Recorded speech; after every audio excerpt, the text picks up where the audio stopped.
novembre 1999, un groupe de citoyens écœurés du prix de l'essence en appelle à un boycott de Petro-Canada. Et que ça tombe mal. Juste au moment où j'avais accumulé suffisamment de Petro-points pour avoir la boîte de chocolat Vesta. Je suis un saule inconsolable.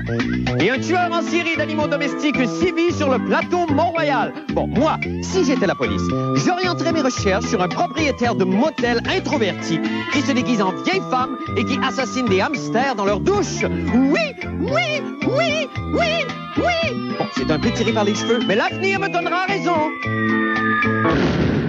Oh, bonne fin du monde et bon début de semaine, mesdames et messieurs. Tout d'abord, des nouvelles de moi. Eh bien, vous l'avez demandé. C'est le retour de mon fameux segment où je feuillette les journaux, ne m'attarde qu'aux photographies et tire des conclusions hâtives et sans aucun fondement. Et ça s'intitule... On regarde juste des portraits. On commence. Zoologie d'abord. Bien que le panda Sing Sing du zoo de Washington ait été euthanasié, le monde animal nous a apporté ce week-end une nouvelle plus réjouissante. En effet, des biologistes ont découvert qu'un grand primate pouvait nous indiquer avec son doigt où était le ciel. Ben, cette nouvelle n'a épaté personne au Canada, où tout le monde sait très bien qu'un autre grand primate pouvait nous indiquer avant lui où était le ciel. Informatique maintenant, le milliardaire M. Bill Gates s'est fait livrer une pizza. Je répète, le milliardaire Bill Gates s'est fait livrer une pizza. Il a déclaré que rien ne le rendait plus heureux que de déguster une grosse aldresse après avoir ruiné un petit entrepreneur. Agriculture maintenant. La ministre responsable de la francophonie, Mme Louise Baudouin, et le metteur en scène québécois, M. Robert Lepage, convoquent la presse. Surprise! Ils donnent la parole à leur épaule droite. Je n'en reviens pas. Alimentation maintenant. La mode des sucettes à saveur de Pat Burns fait fureur. Licher Pat et mourir. Automobile-drame biblique. Toute la vérité sur la mort du pape Pie XII. Quelques minutes après que cette photo de la pape-mobile a été prise, on devait dégager le Saint-Père d'une brosse de car wash. Ça se peut-tu, hein? Il s'en a. Que sont-ils devenus? Eh bien, avec l'approche du temps des fêtes, le célèbre petit enfant au tambour tente un comeback sous le nom du gros enfant de chienne au tambour. Son ex-femme s'occupe de sa publicité. Histoire française maintenant. Eh bien, c'est prouvé, Louis XVI et Marie-Antoinette portaient des turtlenecks au moment de leur exécution. Col célèbre, deuxième partie. Malgré les effets des rayons gamma, l'incroyable Hulk n'a pas réussi à péter son col de chemise. Je répète, le milliardaire Bill Gates s'est fait livrer une pizza. Humour facile maintenant. Lara Fabian triomphe toujours à Paris. Note, Lara Fabian n'apparaît pas sur cette photo. Nous tenions simplement à souligner son rayonnement international.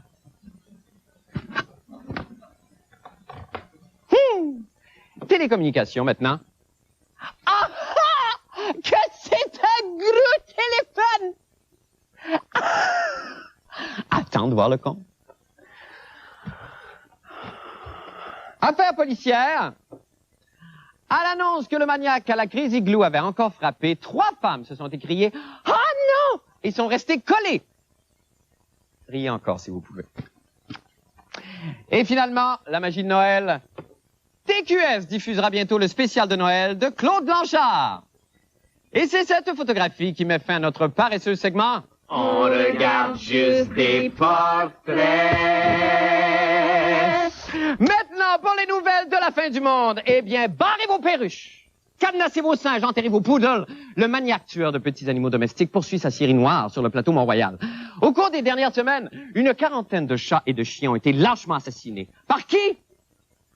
Laissez-moi réfléchir. Si je me fie à Mary Higgins Clark, c'est parce que ces animaux en savaient trop.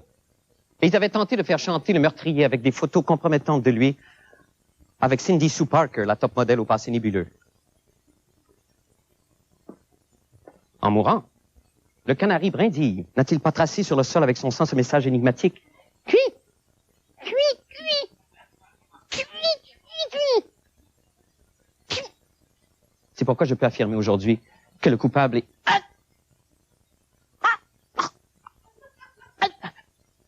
J'en Jean-René Dufort poursuit l'enquête. On écoute ce que ça donne. Cette ruelle d'un faubourg montréalais du plateau Mont-Royal rôde un tueur en série. Un tueur peu commun puisqu'il assassine des minous. 40 minous assassinés, empoisonnés, charcutés. La fin du monde a enquêté.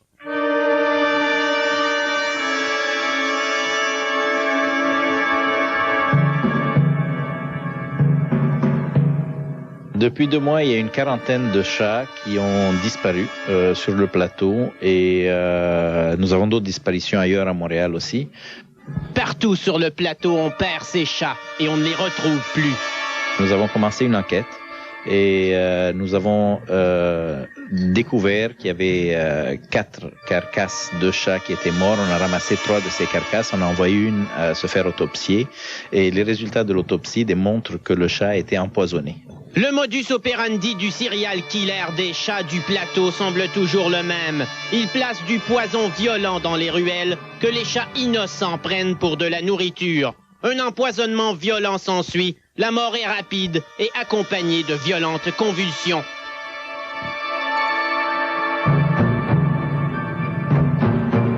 Ce que nous disons aux gens, c'est s'il vous plaît, gardez vos chats à l'intérieur pendant le temps de l'enquête. Et au fait, les gens devraient garder leurs chats à l'intérieur de toute façon parce que certaines personnes qui n'aiment pas les chats se retrouvent envahies par les chats des autres. Les personnes qui sont capables de cruauté envers les animaux, dans un grand pourcentage, sont aussi capables de devenir violents envers la société. Il faut être assez dur pour pouvoir prendre une bête, l'empoisonner, la tuer, l'étrangler, la décapiter, comme on a vu. Alors, ces gens-là sont des gens qui sont dangereux pour la société. Mais bon Dieu de merde, quand attrapera-t-on ce putain de malade? Il va y avoir des accusations de portée sous peu, nous l'espérons très fortement. On pourrait aller jusqu'à 6 mois d'emprisonnement, une amende de $2000 et pour un récidiviste, on pourrait lui interdire d'avoir des animaux pendant 2 ans. Ah là là, quelle histoire sordide! Ici Jean-René Dufort pour TQS devant l'Institut d'architecture de Montréal. Et on est de retour avec Jean-René Dufort en studio. Jean-René, bonsoir. T'as vu, j'ai pris l'accent français parce qu'il y a une équipe de Français qui nous a suivis. Ben, pour qu'ils comprennent un peu de quoi on parle, tu sais, ça. parce que là, on parle avec un patois tellement terrible, nous. Ouais, alors les chats. Les chats, parlons des chats. Ouais. Là, Jean-René, moi, j'allais vous demander justement si on pouvait risquer l'emprisonnement pour ça, ou est-ce que j'essayais de voir avec quel autre délit on pouvait comparer une affaire comme celle-là. Ben, tu vois, présentement, Oui. le serial killer, là, a avantage à se faire prendre immédiatement parce qu'on s'apprête à resserrer la loi. Présentement, c'est 6 mois d'emprisonnement ou $2000 d'amende. Oui. Et dans le futur, ce sera plus. Je pense que c'est 5 ans d'emprisonnement. Oui. Et l'amende, ça peut aller des milliards. Mais là, ce que vous dites, c'est que donc... Non, mais c'est parce il n'y a que- pas de plafond. Il y a pas, OK, Il y aura d'accord. pas Mais de là, plafond. jusqu'à maintenant, en tout cas, c'était $2000 d'amende. C'était tout. On risquait Ouais. pas l'emprisonnement pour Non. avoir massacré, déchiqueté et éventuellement mangé les organes intérieurs d'un jeune animal de compagnie. À date, il n'y a jamais personne qui est emprisonné pour Bon. les délits que tu viens de mentionner. Il y a 3 suspects qui sont présentement en lice Mais là, on se dans le pose la cahier d'enquête question. de la police. On se pose la question parce qu'il y a 3 foyers d'assassinat. Oui. Et là, on se dit, est-ce que c'est 3 serial killers Ouais. différents Ah. ou c'est le même qui a une voiture? Ah, Seigneur, quelle passionnante enquête! Et tu sais que la SPCA, c'est la police. Parce que moi, je me demandais, elle dit, pourquoi la police s'occupe pas de cette enquête-là? Oui. Puis là, on va régler ça de façon sérieuse. Mais la SPCA a mandat d'agent de la paix. Donc, Arrêtez, quand non, il y a ça, de je la savais pas cruauté ça. envers les animaux, c'est la SPCA. Est-ce que la SPCA, donc, à ce titre-là, a les moyens d'entamer une enquête sérieuse et Oui. de trouver des coupables? Mais je tiens à mentionner qu'ils n'ont pas de fusil. Ah, OK, alors c'est une police finalement plus Police cervicale. cervicale. Oui, c'est ça. OK. Oui. Merci beaucoup, Jean-René. Merci. Nous allons nous tenir au courant de l'affaire. On va évidemment. suivre le dossier. On va suivre le dossier. Nous allons faire une petite pause et nous revenons avec d'autres nouvelles. Je vous en prie, restez avec nous. Eh bien, les camionneurs, en septembre dernier, nous ont donné un avant-goût de la grogne des consommateurs concernant les hausses du prix de l'essence.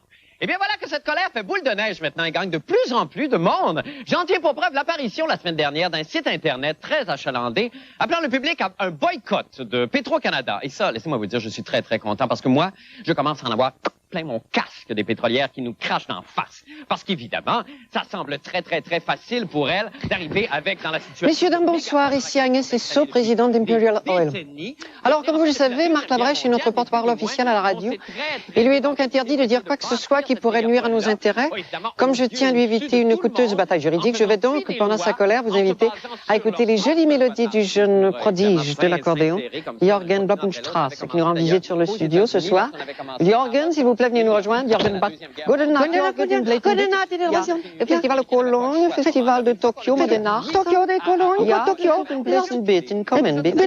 Mais c'est une Modena, une blague. Ça nous a mis, en fait, dans une opposition insoutenable. On peut même pas aller négocier maintenant le prix du bruit avec ces gens-là. Moi, ça me rappelle des souvenirs. Quand j'étais petit, par exemple, mes parents, c'était la grève à la Cour des Nos pères étaient comédiens, travaillaient, ils donnaient des cours, les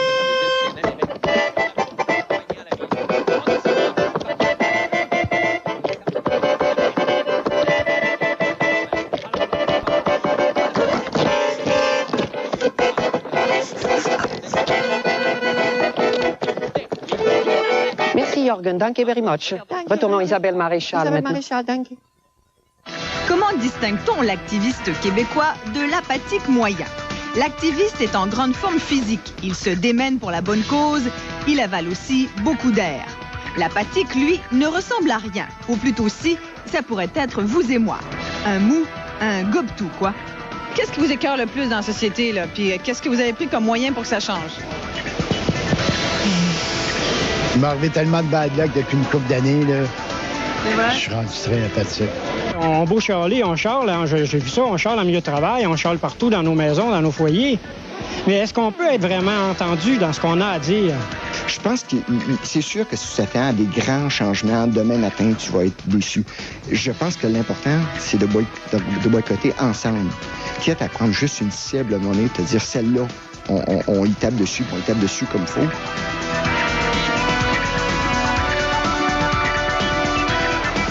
Les gens n'attendaient qu'un ralliement, qu'un cri de ralliement. Ils n'attendaient que quelqu'un monte sur un podium qui dise « OK, ça va être eux autres, telle date. » Vous allez à l'épicerie, une journée, le pain est 3 piastres. Vous revenez 2 jours après, il est 75 cents. C'est pas de même, hein? Tout le monde virait fou si c'était de même. Pourquoi que le pétrole, c'est de même? Pour déranger des pétrolières comme Esso, comme Petro-Can, comme ce genre de géants-là, c'est évident qu'il va falloir que ce soit organisé un peu mieux, là. Mais c'est possible. Et il y a des exemples dans l'histoire qui montrent que c'est possible. Vous cherchez des idées? La Fin du Monde vous propose ici toute une série de boycotts peu coûteux et qui peuvent avoir un certain effet sur ces puissants lobbies qui nous étouffent. Il faut oser, citoyens. Un petit gratuit avec ça? Nous sommes de retour avec Isabelle Maréchal en studio. Isabelle, bonsoir. Bonsoir, c'est toute une liste, en fait, d'une proposition. Mais il y a beaucoup d'autres choses qu'on pourrait boycotter. Les concombres, en ce moment, le concombre anglais, 2,99. Bon, ben ça c'est pas de bon sens. Ce que vous êtes en train de nous dire, au fond, c'est qu'avec un petit peu d'organisation puis un petit déclencheur, ça suffit des fois pour faire bouger les choses. Mais t'entendais les gens au début qui se disaient apathiques, mais en même temps, ils attendent que l'occasion pour sortir un peu plus publiquement et se prononcer contre ce qui, effectivement, les écœure de plus en plus. Ben effectivement, il y avait une petite nouvelle qui est entrée. J'ouvre une petite parenthèse ici. Les aliments McCain, aujourd'hui, ont décidé, c'est une nouvelle qui est sortie, de bannir les pommes de terre génétiquement modifiées parce que les gens se sont plaints. Alors, on peut donc faire bouger certaines petites choses. Certainement. Sinon, écoute, qu'est-ce qu'on fait? C'est là, qu'est-ce qu'on fait? Mais effectivement, est-ce que dans un cas comme celui-là, M. Goyette qui a parti son site Internet pour faire... Est-ce que, même si c'est désorganisé, puis même si ça a pris une ampleur que probablement lui estimait pas, est-ce que ça risque... Est-ce que ça fait peur à Petro-Canada? Tu vois, on va vraiment le savoir le 12 décembre si ça a eu un impact réel. Est-ce que ça fait peur aux pétrolières? Petro-Canada n'a pas voulu nous parler aujourd'hui, on n'a pas pu leur parler. Esso a accepté de nous donner une entrevue et... Ils sont bien blood! Et ils étaient vraiment pas dérangés par le fait. Ils trouvent ça, à la rigueur, intéressant que les gens s'organisent. Oui. Mais un véritable impact, tant que ça touchera pas leurs finances, et c'est vraiment ça, que les citoyens soient frustrés, d'accord, mais tant qu'ils iront pas carrément toucher dans la poche Qu'est-ce qui fait le plus mal? C'est l'image de la compagnie? C'est l'image qui est égratignée. Et si, au terme d'un boycott, au terme d'une manifestation, ils perdent de l'argent, ben là, écoute, les actionnaires vont faire attention. Là. Il y a des très rapidement, Isabelle, il y a des petits trucs qui sont donnés sur le site Internet, des actions immédiates de boycott qu'on peut faire à petite échelle. Ben oui, alors donc, en ce moment, il y a un grand boycottage de Petro-Canada jusqu'au 12 décembre. N'y allez pas. Si vous y allez, faites des petits pleins d'essence dans toutes les autres pétrolières. Pourquoi des petits? Ben parce que en attendant que le sang se rebaisse un peu, et puis pour écœurer aussi. Tu comprends, des petits pleins. Ouais, tu n'auras pas oui. ton 40 je vais en mettre pour 5 Ça fait plus de papeterie. Et puis payer par carte de crédit, pas ça. celle de la pétrolière, évidemment, ça fait du papier. Faire aucun achat, achète pas de la gomme, du chocolat, des trucs comme ça. Essence, puis c'est tout. Utiliser les transports en commun. Ah ben oui, ça me tente pas. Et puis voter pour le boycottage rotatif. Dans le site Internet, on peut suggérer qu'il y ait des boycotts rotatifs de toutes les autres pétrolières. Ah ben mon Dieu, alors ça va peut-être mener quelque part toutes ces actions concertées On ensemble. espère. Merci infiniment. Merci Pourquoi beaucoup. sommes-nous là? Pourquoi sommes-nous là? Vous avez fou sur une institution, vous, hein? Juste à la fin de plaira votre... pas. Ça Bon, plaira d'accord. Nous allons faire une petite pause et nous revenons avec la fin du monde des sports. Je vous en prie, restez donc là de... Poser des Ben oui, questions. des fois. Sinon, on n'arrive jamais à rien. Voilà de bon début de semaine à vous, Paul. Bonjour, Marc. Comment allez-vous et comment fut votre fin de semaine? Écoutez, 100 heures de sport que j'ai visionné en fin de semaine, rien de moins Vous avez les yeux injectés de sang? Oui, pour préparer la chronique de ce soir. Oui, évidemment. Et j'ai relevé rien de moins que 11 événements sportifs où les athlètes québécois se sont illustrés au cours du week-end. Et je regardais entre deux matchs de football, encore une fois, une autre de ces sorties vitrioliques de Jean Chrétien. Oui. Et je me disais, si j'étais à la place de Lucien Bouchard... Oui, que feriez-vous? Et pour réunir les conditions gagnantes, je ferais appel aux sportifs, aux athlètes québécois. Vous pensez que c'est le meilleur emblème qu'on puisse mettre de l'avant pour En tout cas, c'est un des emblèmes. Oui. Et justement, pour montrer que les athlètes québécois peuvent réunir les conditions gagnantes dans leurs événements sportifs, évidemment, eh bien, nous sommes allés vous présenter les exploits de nos athlètes au cours du week-end en faisant référence à des monuments qui symbolisent justement la véritable fibre nationaliste, en fait, qui attise la véritable flamme nationaliste. Dieu que vous vous exprimez bien, particulièrement bien ce soir. C'est une innovation ce soir. Mon Dieu, que vous avez le verbe haut et facile ce soir, je trouve. Vous trouvez? Ah oui. Oui. Je ne sais pas. Bon, d'accord. Alors donc, Paul, on y va avec un premier extrait? Non, c'est pas un premier extrait, ce sont les 11 événements de nos athlètes québécois qui se sont déroulés devant des monuments du nationalisme québécois, des symboles dont nous sommes fiers. C'est magnifique. La fibre. Hockey sur glace. Le Canadien remporte une 4e victoire de suite avec Saint-José-Théodore. Football universitaire. Le rouge et or de l'Université Laval de Québec avec Jacques Chapdelaine en tête. Champion universitaire canadien. Soccer intérieur. 3e victoire de suite de l'Impact à domicile. 13-8 contre Buffalo. Olé! Olé! À la Coupe Grey, hier à Vancouver, les Tiger Cats l'emportent grâce, entre autres, au brio d'un jeune porteur de ballon québécois, Éric Lapointe, le numéro 5. Hockey sur glace féminin à Sherbrooke. Kim Saint-Pierre, alias Fernande, brille. Et les filles battent les Américaines 3-1. À ta girl, les filles! Coupe du monde de ski acrobatique à Tandadalen, Suède. Épreuve des bosses. Médaille d'or pour Stéphane Rochon. Bingo! Coupe du monde de natation à Rio de Janeiro. Yannick Lupien, médaille d'argent, médaille de bronze aux 50 et 100 mètres libres. Québec. Coupe du monde de patinage de vitesse courte piste. Médaille d'argent pour le Canada avec, entre autres, François-Louis Tremblay, Boucherville, Jonathan Guillemette, Montréal, Éric Bédard, Saint-Thècle. Go, go, go, mon espace! Football de la Ligue nationale. Chimanga Biaka Butuka marque un touché et les Panthers de la Caroline battent les Falcons d'Atlanta. Yeah! Coupe du monde de ski alpin. Mélanie Turgeon, 5e place, slalom supergéant hier à Lake Louise. Bravo, Mélanie. Et en terminant, en répétition du Météor Show, le défi Canada-USA au quilles, Stéphane de Terminator Grenier. Aucun carreau ouvert en fin de semaine. À ta boy, mon Steph. Et c'est fait chez nous! Mais c'est fait chez nous! Quelle incroyable école! En un week-end, tout ça! Et ça, et je serai beau joueur si des fédéralistes veulent nous soumettre une liste d'exploits canadiens. Nous irons devant les grands. Qu'essaye, merci infiniment, Paul. Ben oui, tout à fait. Merci infiniment, Paul. Nous allons faire une petite pause et nous revenons avec la météo et le mot de la fin. Restez